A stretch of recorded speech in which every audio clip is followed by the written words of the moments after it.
தஞ்சையில் விபத்தில் காலை இழந்த மாணவனுக்கு மாலை முரசு செய்தி எதிரொலியாக உதவி கிடைத்துள்ளதால் அவரது தாய் நன்றி தெரிவித்துக் கொண்டனர்.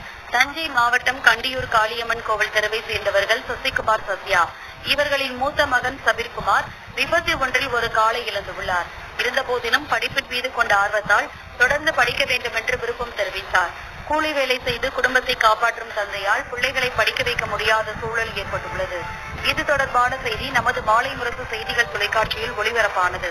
செய்தியை பார்த்த தனியார் அறக்கட்டளை ஒன்று மாணவரின் கல்வி உதவித் தொகையாக 50,000 ரூபாய் ரொக்கம், புத்தாடை, அரிசி மற்றும் மளிகை பொருட்களை வழங்கியுள்ளது.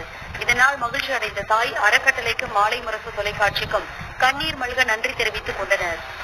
மாலை முரசு டிவியில அன்னைக்கு நியூஸ் எடுத்துட்டு போனாங்க சார். அதுல இருந்து நான் நியூஸ் கொடுத்ததுல என் பையனுக்கு உதவி வேண்டி நான் நியூஸ் கொடுத்திருந்தேன். அதுல நிறைய பேர் போன் பண்ணியிருந்தாங்க.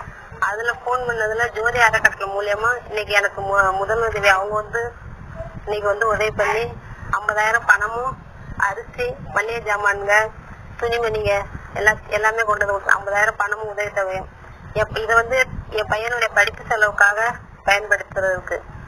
இதனால ஜோதி அறக்கட்டளைக்கும் மாலை முரசுக்கும்